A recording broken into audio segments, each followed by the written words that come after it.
नमस्कार दोस्तों, मुकेंची मलिक साहब की एक और नई वीडियो में आपका स्वागत है। मैं सुमित मलिक आप सभी का स्वागत करता हूं। यहाँ हम बात करते हैं गेट के बारे में।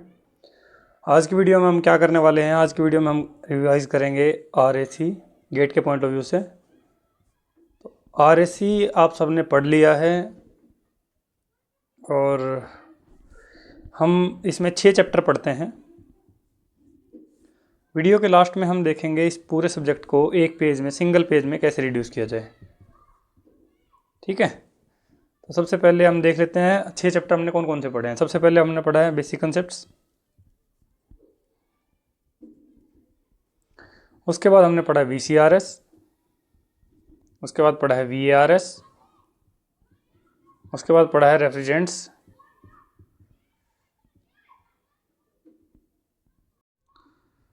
सॉरी ये थोड़ा टेबल हिल रहा था इसलिए थोड़ा वीडियो रोकनी पड़ गई थी।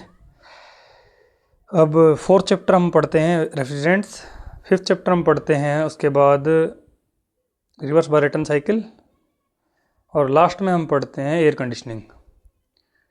ठीक है, ये 6 चैप्टर हम पढ़ते हैं। तो रिवाइज करते हैं। सबसे पहले हम बात करते हैं फर्स्ट चैप्टर की। बेसिक कंसेप्ट में अगर आप बात करो तो आप सबसे पहले क्या पढ़ोगे? रेफ्रिजरेशन पढ़ते हैं। रेफ्रिजरेशन क्या होता है, प्रोसेस क्या है, रेफ्रिजरेशन इफेक्ट क्या होता है, तो ये सब बार बार लिखने की ज़रूरत है नहीं, हम इस चीज़ को पढ़ चुके हैं। वैसे रेफ्रिजरेशन आपको पता है एक प्रोसेस है जिसमें एक बॉडी का टेम्परेचर, उसमें से हीट एक्सट्रैक्ट करके उस बॉडी को कूल डाउन करते हैं, उस टेम्परेचर पे मेंटेन करते हैं, उस प्रोसेस को रेफ्रिजरेशन बोलते हैं। ठीक है, रेफ्रिजरेशन इफेक्ट, रेफ्रिजरेशन कैपेसिटी, ये सब चीज़ें हम पढ़ते हैं। इसके अलावा हम पढ़ते हैं COP, coefficient of performance. Coefficient of performance आपको पता है desired effect divided by work input, desired effect divided by work input, ये पढ़ते हैं। इसके अलावा हम फर्स्ट चैप्टर में क्या पढ़ते हैं कि रिवर्स कार्नोट साइकिल पढ़ते हैं। रिवर्स कार्नोट साइकिल का COP पढ़ते हैं। COP for a reverse Carnot cycle for refrigerator हमारा क्या आता है? T lower divide by T higher minus T lower. Remember, हम गेट के पॉइंट ऑफ व्यू से पढ़ रहे हैं, ना कि इंजीनियरिंग सर्विसेज या किसी और एग्ज़ाम के पॉइंट ऑफ व्यू से। गेट के पॉइंट ऑफ व्यू से हमें फॉर्मूले ज़्यादा इंपॉर्टेंट हैं।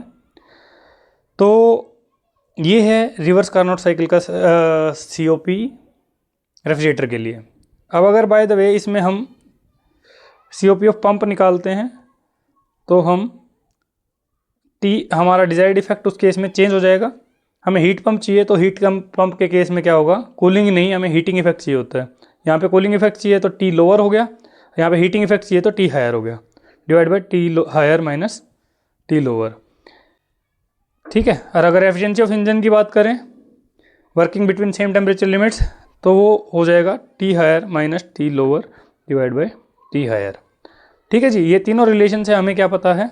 एक कॉमन रिलेशन बन के आता है COP of pump is equal to 1 plus COP of refrigerator plus and also equal to efficiency of heat engine का इनवर्स। ठीक है, 1 by efficiency of heat engine. तो ये एक ऐसी रिलेशन है, आपको याद रखनी है गेट के एग्जाम में। इसके बेसिस पे आपके कई क्वेश्चन हो जाएंगे। कई बार आपको पैरामीटर्स दे रखे होंगे, ये वाले T हायर T लोअर दे रखा होगा, आपको COP ऑफ रेफ्रिजरेटर ना पूछ के COP ऑफ पंप पूछ लेंगे, या फिर आपको COP ऑफ रेफ्रिजरेटर दे रखा होगा और COP ऑफ पंप पूछ लेंगे डायरेक्टली। तो यहाँ से इस रिलेशन से आप डायरेक्टली निकाल सकते हैं। ठीक है जी। इसके बाद अगर हम बात करें तो 1 TR की वैल्यू क्या होती है? 1 टन ऑफ रेफ्रिजरेशन जो होती है हमारी, उसकी वैल्यू क्या होती है? हमें पता है 1 टन ऑफ रेफ्रिजरेशन जो होता है 3.5 किलोवाट के बराबर होता है, या इसके अलावा हमारा क्या होता है 210 किलो जूल पर मिनट होता है। इसके अलावा 1 टन ऑफ रेफ्रिजरेशन किसके अलावा इक्वल होता है? 50 किलो कैलोरी पर मिनट के इक्वल होता है। ठीक है जी, ये तो हो गया हमारा फर्स्ट चैप्टर। इस फर्स्ट चैप्टर में आई थिंक इसके अलावा कोई टॉपिक बचा नहीं है, और थोड़ा बहुत हमने जो पढ़ा है इसके अलावा 1 टन ऑफ रेफ्रिजरेशन की डेफिनेशन हो सकती है। तो 1 टन ऑफ रेफ्रिजरेशन की डेफिनेशन आपको पता ही होगी कि अगर 1000 किलो आइस को 24 घंटे में हम वाटर में कन्वर्ट करते हैं तो जितनी हीट वो रिलीज़ करेगा उसे बोलेंगे 1 टन ऑफ रेफ्रिजरेशन। या फिर कूलिंग के केस में अगर बात करें, 1000 किलो वाटर को अगर हम 24 घंटे में कूल करके आइस में कन्वर्ट करेंगे तो जितनी हीट रिलीज करेगा उसे बोलेंगे 1 टन ऑफ रेफ्रिजरेशन। ठीक है जी, तो ये आपको क्लियर होना चाहिए। अब इसके बाद हम बात करते हैं सेकंड चैप्टर की। ये हमारा फर्स्ट चैप्टर हो गया है। सेकंड चैप्टर जो है VCRS, vapour compression refrigeration system. ठीक है जी, तो अब बात करते हैं सेकंड चैप्टर की, VCRS की। VCRS में सबसे पहले तो आपको साइकिल पता होनी चाहिए। ठीक है, साइकिल आपको पता ही है। आई बिलीव TS डायग्राम आपको क्लियर होगा इसका। ठीक है, टेम्परेचर एंट्रोपी डायग्राम आपको क्लियर रहना चाहिए।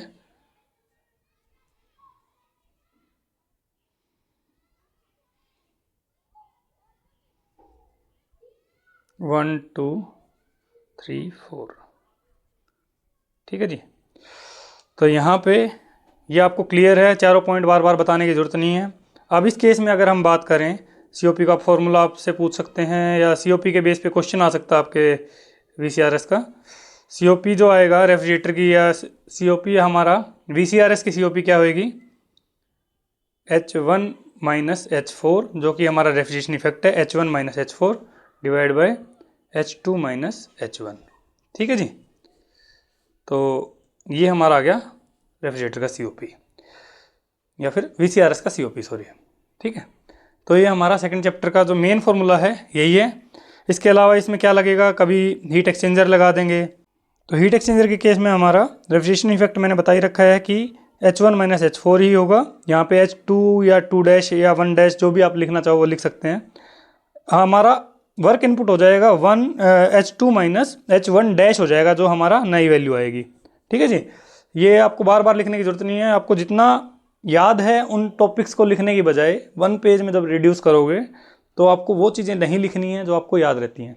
ठीक है, केवल वो चीज़ें लिखनी है जो आप बार बार भूल सकते हैं या फिर एग्जाम पॉइंट ऑफ व्यू से ज़्यादा इंपॉर्टेंट है। अब अगर हम बात करें इसमें वॉल्यूमेट्रिक एफिशिएंसी का फॉर्मूला देखते हैं, वो हमारा होता है 1 + C minus C divide into P higher by P lower raised to power 1/n। ये हमारा वॉल्यूमेट्रिक एफिशिएंसी का फॉर्मूला होता है। 1 + C minus C into P higher by P lower raised to power 1/n। या फिर ये किस चीज़ के और इक्वल होता है, m डॉट, यानी कि जो मास इनपुट, जो मास फ्लो रेट होती है into volume input at the entry of compressor divide by π/4 d² L into n/60 into K। ठीक है जी, तो यहाँ पे ये सब चीज़ें मैंने आपको पहले एक्सप्लेन कर रखी हैं, वो चीज़ें आप देख सकते हैं। ठीक है, इसके अलावा एडवांटेज क्या है ड्राई कंप्रेशन, वेट कंप्रेशन की, ये सब चीज़ें पढ़ते हैं, तो बट इन चीज़ों को हम बार बार मेंशन करने की ज़रूरत नहीं है। तो ये हमारा हो गया सेकंड चैप्टर जो है VCRS। ठीक है, इसमें एक चीज़ और है जो हम पढ़ते हैं, वो है कि कैस्केड रेफ्रिजरेशन पढ़ते हैं हम। कैस्केड रेफ्रिजरेशन क्या है, जब दो रेफ्रिजरेटर्स को सीरीज में लगा दें। ठीक है ना, जब दो रेफ्रिजरेटर या मल्टीपल रेफ्रिजरेटर्स को सीरीज में लगा दें in order to get more refrigeration effect. ठीक है, तो उस केस में हम क्या करते हैं, उस केस में हमारा यू कैन से COP का फॉर्मूला क्या हो जाएगा। तो कैस्केड रेफ्रिजरेशन के केस में एक कैस्केड रेफ्रिजरेशन और पढ़ लेते हैं, कैस्केड रेफ्रिजरेशन। ठीक है, कैस्केड रेफ्रिजरेशन में क्या होएगा, COP का फॉर्मूला हमारा COP of A into COP of B divide by 1 + COP of A plus COP of B। ठीक है जी, ये हमारा कैस्केड रेफ्रिजरेशन का फॉर्मूला हो गया। ठीक है जी, ये हमारे हो गए दो चैप्टर हमने रिवाइज कर लिए। थर्ड चैप्टर की बात करते हैं। तो फ्रेंड्स, थर्ड चैप्टर जैसे मैंने बताया था कि VARS हमारा थर्ड चैप्टर है, और थर्ड चैप्टर का हमें पता केवल एक ही फॉर्मूला एग्जाम में आता है। क्या फॉर्मूला आएगा, एग्जाम में फॉर्मूला लगा लो, या फिर आपको यू कैन से आपको 3 टेम्परेचर दिए होंगे उस केस में, VARS के केस में।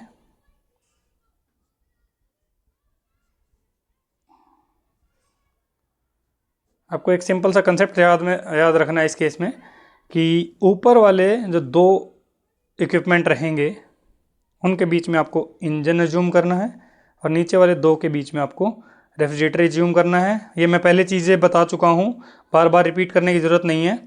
तो आपको उस बेस पे ये फॉर्मूला याद रखना है। जो COP ऑफ नीचे वाले का, जैसे ये फॉर एग्जांपल T1 है, ये T2 है और ये T3 है। T1 T2 T3 ना लिख के आप जनरेटर, इवेपोरेटर और आउटर एटमॉस्फेयर भी लिख सकते हैं। ये हमारा जनरेटर हो जाता है TG, ये हमारा आउटर एटमॉस्फेयर हो जाता है T0 और ये हमारा इवेपोरेटर हो जाता है। ठीक है, तो उस केस में हम ये लिख लेते हैं। तो ये जो हमारा है ये हमारा VARS का यू कैन से स्ट्रक्चर हो गया। VARS का COP की बात करें अगर, तो COP ऑफ VARS क्या बनेगा हमारा, पहले इन दोनों के बीच में अगर हम रेफ्रिजरेटर मानते हैं तो उस केस में क्या हो जाएगा, ये TE divide by T0 minus TE into, इनके बीच में इंजन मानेंगे वो मल्टीप्लाई कर देंगे तो TG minus T0 divide by TG। ठीक है जी, इस तरीके से आपका COP VARS आ जाएगा। बहुत इजी क्वेश्चन है, बहुत इजी यू कैन से फॉर्मूला है, आप इजीली याद रख सकते हैं इसको। ठीक है, तो ये हमारा हो गया थर्ड चैप्टर। अब बात करते हैं फोर्थ चैप्टर की, जो कि है रेफ्रिजरेंट्स। ठीक है, देखो नया पेज ले लेते हैं एक। तो फोर्थ चैप्टर की बात कर रहे हैं। फोर्थ चैप्टर हमारा है रेफ्रिजरेंट्स। ठीक है, तो रेफ्रिजरेंट वाले चैप्टर में हम सबसे पहले क्या पढ़ते हैं, कितने टाइप के रेफ्रिजरेंट होते हैं, प्राइमरी सेकेंडरी, उसके बाद प्राइमरी रेफ्रिजरेंट क्या होता है, सेकेंडरी रेफ्रिजरेंट क्या होता है, इसके अलावा हम उनकी क्लासिफिकेशन करते हैं 4 टाइप में। तो इन सब चीज़ों पे क्वेश्चंस नहीं आएंगे। क्वेश्चंस किस चीज़ पे आएगा, या तो आपको रेफ्रिजरेशन नंबर निकालने के लिए क्वेश्चन आ सकता है। सैचुरेटेड हाइड्रोकार्बन का रेफ्रिजरेंट है अगर, तो उस केस में हम कैसे उसका रेफ्रिजरेशन नंबर निकालेंगे। ठीक है, तो उसके लिए आपको फॉर्मूला पता होना चाहिए। सबसे पहले आपको क्या पता है, सैचुरेटेड के केस में आपको पता है रेफ्रिजरेशन नंबर जो होता है हमारा वो कैसे निकालते हैं, RM-1 N+1 इंटू P। ठीक है, RM-1 N+1 इंटू P। यहाँ पे M N P क्या है, सबसे पहले आपको पता है CH F और Cl, आपको इसी ऑर्डर में लिखना है हमेशा, CH F और Cl। यहाँ पे M N P और Q। C कार्बन है, H हाइड्रोजन है, F फ्लोरीन है और C क्लोरीन है। हमेशा याद रखना है कि क्लोरीन जो होगा कभी भी रेफ्रिजरेशन नंबर के फॉर्मूले में नहीं जाएगा। ठीक है, क्लोरीन कभी भी रेफ्रिजरेशन नंबर के फॉर्मूले में नहीं जाएगा। ये इजी ट्रिक है याद रखने के लिए, क्लोरीन कभी भी रेफ्रिजरेशन के फॉर्मूले में नहीं जाएगा। क्यों? क्योंकि हमें पता है ये स्ट्रेटोस्फीयर में जो हमारा ओजोन लेयर प्रेजेंट है उसको डिस्ट्रॉय करती है, तो क्लोरीन कभी भी इस फॉर्मूले में नहीं जाएगी। ये याद रखने की ट्रिक है। ठीक है, तो रेफ्रिजरेशन नंबर कैसे निकालेंगे, RM-1 N+1 P। ठीक है, तो ये हमारा फॉर्मूला हो गया। अब बात करते हैं और एक और इसमें रिलेशन जो रहती है वो रहती है क्या, N+P+Q = 2M+2। ये कंडीशन किस चीज़ के लिए होती है, सैचुरेटेड हाइड्रोकार्बन के लिए। ठीक है जी, सैचुरेटेड के केस में। सेकेंड हमारी होती है इसी केस में अनसैचुरेटेड के लिए। अनसैचुरेटेड के केस में क्या होती है, अनसैचुरेटेड के केस में क्या होएगी, सेम यही है, CHFCl MnPq। यहाँ पे जो ये फॉर्मूला है ये बस चेंज हो जाएगा थोड़ा सा, N+P+Q जो होगा वो हमारा 2m के इक्वल हो जाएगा। ठीक है जी, N+P+Q वो हमारा 2m के इक्वल हो जाएगा। और साथ में रेफ्रिजरेशन नंबर जो होगा वो भी 1 ऐड हो जाएगा, यहाँ पे 1 लग के, यहाँ पे 3 डिजिट का था, यहाँ पे 4 डिजिट का हो जाएगा, M-1 N+1 इंटू P। ठीक है जी, तो इस टाइप से हमारा रेफ्रिजरेशन नंबर निकलेगा। ये आपको मैं पहले डिटेल में बता चुका हूँ। इसके अलावा अगर हमारा जो थर्ड है इनऑर्गेनिक के केस में, इनऑर्गेनिक के केस में क्या होगा, रेफ्रिजरेशन नंबर जो हमारा होगा 700 प्लस मोलिकुलर वेट। ठीक है, 700 plus molecular weight. For example हम वाटर की बात करें, वाटर हमारा H2O है, ये 16 है, ये 2 है, तो हमारा ये 18 हो गया। तो हमारा R718 जो हमारा है वाटर का यू कैन से रेफ्रिजरेशन नंबर हो जाएगा। ठीक है, तो इस टाइप से हम ये कैलकुलेट करते हैं। इसके बाद अगर एजियोट्रोपिक की बात करें, एजियोट्रोपिक मैंने बताया था क्या होते हैं, जब 2 रेफ्रिजरेंट्स को मिक्स करके कोई तीसरा रेफ्रिजरेंट बनाया जाए in order to improve its properties, तो उस केस में हम उसको एजियोट्रोपिक रेफ्रिजरेंट बोलते हैं। और 500 प्लस उसका कुछ रेफ्रिजरेशन नंबर रहेगा, वो जो हमारा यू कैन से उसको देख के आप पहचान सकते हैं कि इनमें से एजियोट्रोपिक रेफ्रिजरेंट कौन सा है। बाकी सारे रेफ्रिजरेंट जो होंगे उनका या तो 1 से स्टार्ट होगा या 2 से स्टार्ट होगा या इसके आसपास शुरू होगा, या तो इन फॉर्मूलों से निकल आएगा। 500 से स्टार्ट होने वाला एजियोट्रोपिक रेफ्रिजरेंट ही होता है, इसके अलावा कोई रेफ्रिजरेंट नहीं होता। तो आप अगर देखेंगे रेफ्रिजरेशन नंबर के फॉर्मूले, अगर आपको दे रखा हो कि 4 ऑप्शन दे रखे हैं उनमें से एजियोट्रोपिक रेफ्रिजरेंट बताना है, तो आप डायरेक्टली देखेंगे 500 किस में है, तो वो आप ऑप्शन टिक कर देंगे। ठीक है जी। इसके बाद हम बात करते हैं कि थोड़ा सा आप ये चीज़ भी देख सकते हैं कि डिफरेंट रेफ्रिजरेंट कहाँ कहाँ यूज़ होते हैं, यूजेज। ठीक है, तो R11 जो हमारा होता है, सबसे पहले R11 की बात करते हैं। R11 जो हमारा लार्ज सेंट्रल एसी में यूज़ होता है, लार्ज सेंट्रल एसी। ठीक है, R12 जो होता है हमारा डोमेस्टिक रेफ्रिजरेटर जो होते हैं, डोमेस्टिक रेफ्रिजरेटर और वाटर कूलर, इन चीज़ों में यूज़ होता है। हमारा R22 जो होता है तो विंडो एसी में यूज़ होता है वो। धीरे धीरे ये जो रेफ्रिजरेंट हैं वो ऑब्सोलेट हो रहे हैं, क्योंकि इनमें हमने देखा है क्लोरीन की वैल्यू ज़्यादा है, उस वजह से स्ट्रेटोस्फीयर पे ज़्यादा इफेक्ट पड़ता है। तो इस वजह से हम इनको यू कैन से उन रेफ्रिजरेंट्स की तरफ मूव कर रहे हैं जहाँ से हमारा ओजोन का डिप्लीशन कम हो, या फिर जिनकी ओजोन डिप्लीशन पोटेंशियल ODP की वैल्यू कम हो। ठीक है, R22 के अलावा NH3 है, अमोनिया। अमोनिया का कोल्ड स्टोरेज प्लांट में यूज़ करते हैं। और एयर जो होता है, एयर हमारी या तो गैस लिक्विफिकेशन में यूज़ होती है, गैस लिक्विफिकेशन, या फिर एयरक्राफ्ट वगैरह में यूज़ होती है, एयरक्राफ्ट। ठीक है जी।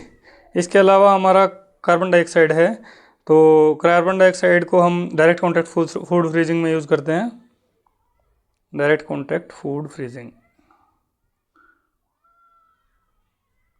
इसके अलावा हम क्या करते हैं, ब्राइन जो है हमारा, ब्राइन हमारा एक तरीके से सेकेंडरी रेफ्रिजरेंट है, इसको हम यूज़ करते हैं मिल्क चिलिंग प्लांट में, मिल्क चिलिंग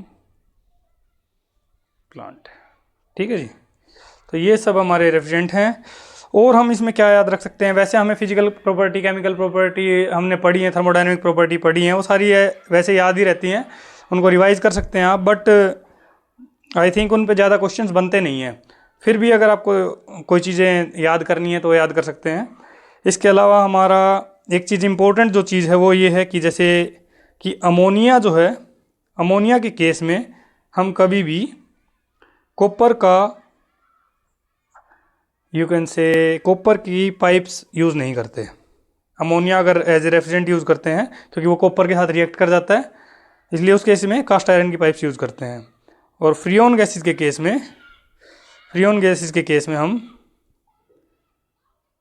एल्यूमिनियम को कभी भी यूज़ नहीं करते, उस केस में हम कॉपर को mainly as a you can say medium use करते हैं। कॉपर जो है, कॉपर की पाइप्स यूज़ करते हैं उस केस में।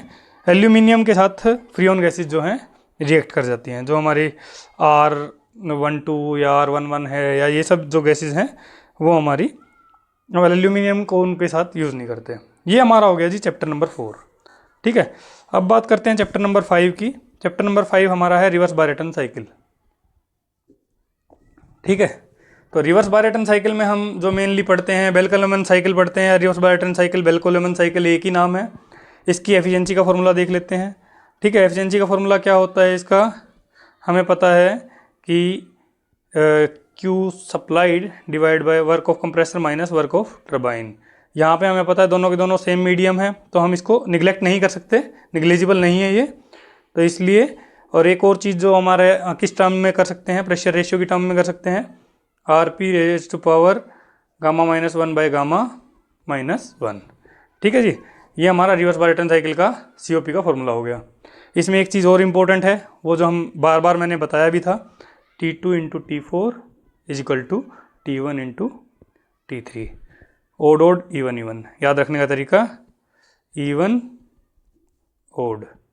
ठीक है जी, ये सब चीज़ें हैं। इसके अलावा हीट रिजेक्शन रेशियो हमने पढ़ा था, इसमें हीट रिजेक्शन रेशियो, इस पे क्वेश्चन बन जाता है कई बार, 1+1/COP।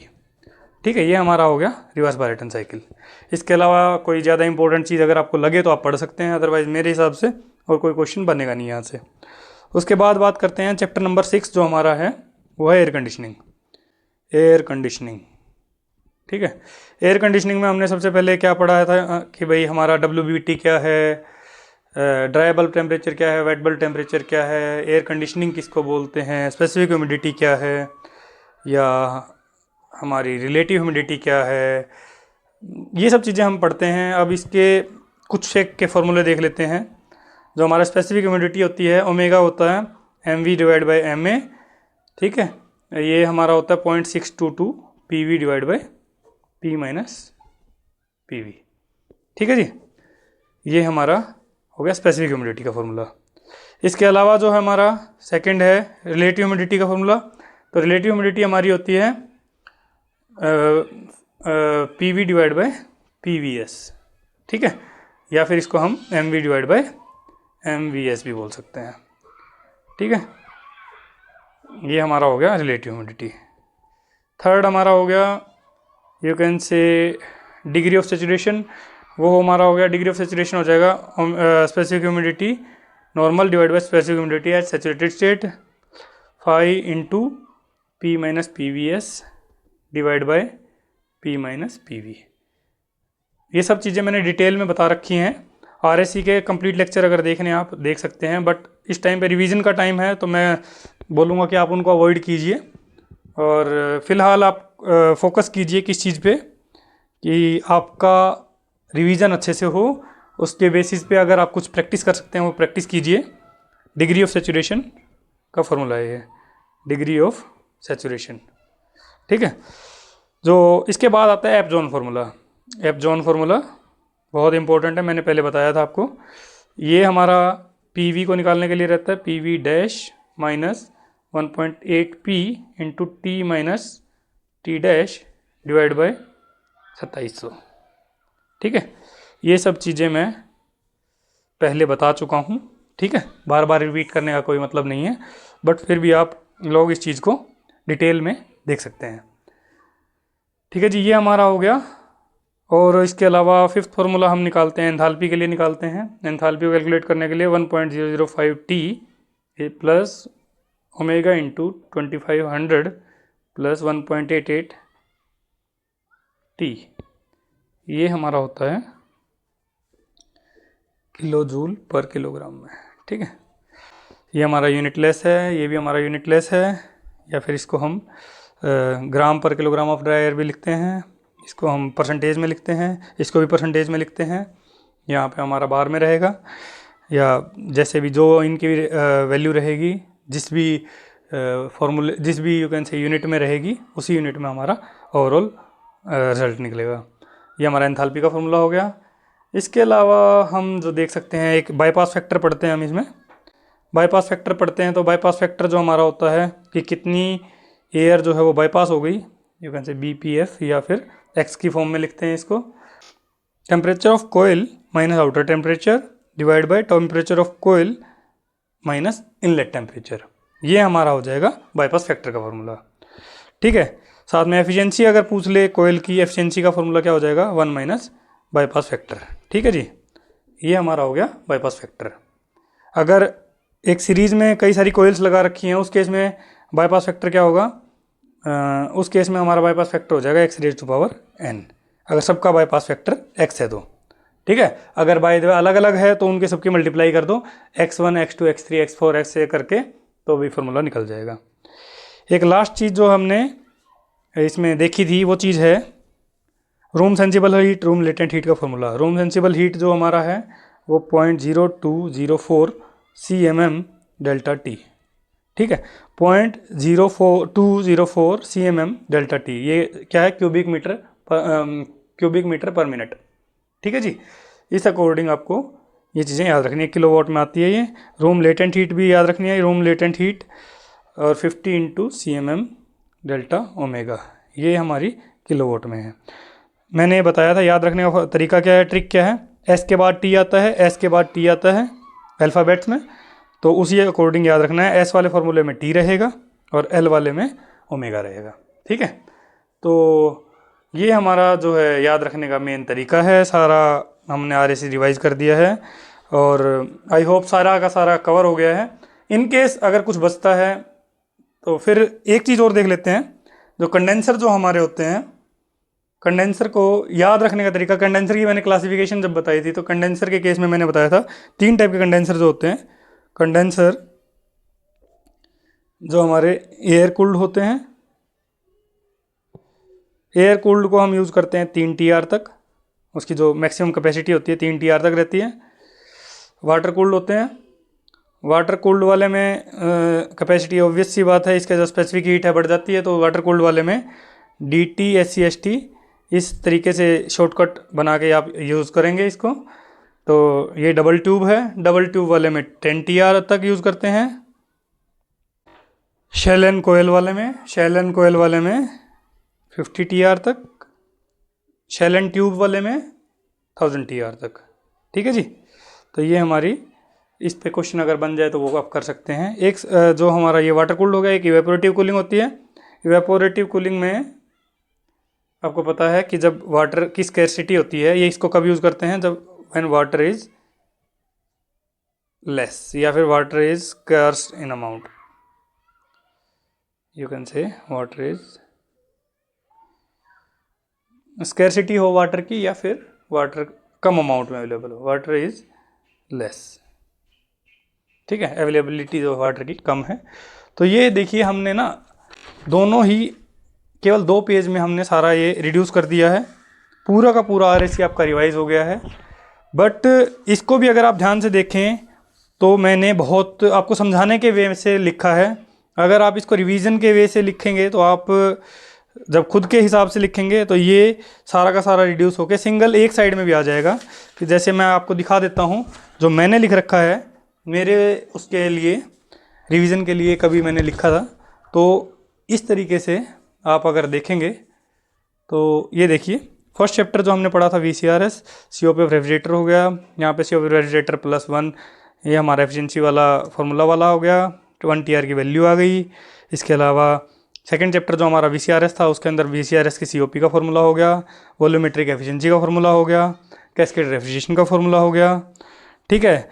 जो थर्ड चैप्टर हमारा VARS आया था, VARS वाला जो यू कैन से 3 टेम्परेचर दिए होंगे, TG, T0, TE, उसका COP का फार्मूला हो गया। फोर्थ चैप्टर जो हमारा रेफ्रिजरेंट जो है, रेफ्रिजरेंट के केस में क्या होगा, सैचुरेटेड के केस में हमारा रेफ्रिजरेशन नंबर का फार्मूला क्या होगा, अनसैचुरेटेड के केस में, इनऑर्गेनिक के, एजियोट्रॉपिक के केस में, जो सारे के सारे यू कैन से आपके रेफ्रिजरेंट्स जो हैं उनका यूज़ कहाँ कहाँ होता है। उसके अलावा जो फिफ्थ चैप्टर है हमारा बेल-कोलमन साइकिल या रेफ्रिजरेशन रिवर्स बारेटन साइकिल जो है, इस केस में हमने COP का फार्मूला देख लिया है, हीट रिजेक्शन रेशियो का फार्मूला देख लिया है, ओड इवन इवन देख लिया है। और एयर कंडीशनिंग वाले केस में हमने सारे इंपॉर्टेंट फार्मूले देख लिए हैं, स्पेसिफिक ह्यूमिडिटी का, रिलेटिव ह्यूमिडिटी का, डिग्री ऑफ सैचुरेशन का, एब्जॉन फार्मूला, एंथैल्पी का, साथ में बाईपास फैक्टर, एफिशिएंसी का फार्मूला, हमने N कोयल्स के लिए बाईपास फैक्टर का formula, room sensible heat, room latent heat का फार्मूला, उसके अलावा हमने तीनों टाइप के जो कंडेंसर जो है उनके यूज़ का हमने देख लिया है। ये सब चीज़ें हमने देख ली हैं, और इस तरीके से आप एक सिंगल पेज में कंप्लीट RAC को रिवाइज कर सकते हैं। तो आई होप आपको रिवीजन में हेल्प मिलेगी, और आई बिलीव आपको ये तरीका भी समझ में आएगा। तो आप पढ़ते रहिए। अगर आपको वीडियो अच्छी लगी तो वीडियो को लाइक कीजिएगा, चैनल को सब्सक्राइब कीजिएगा और बेल आइकन को प्रेस कीजिएगा। Thank you everyone.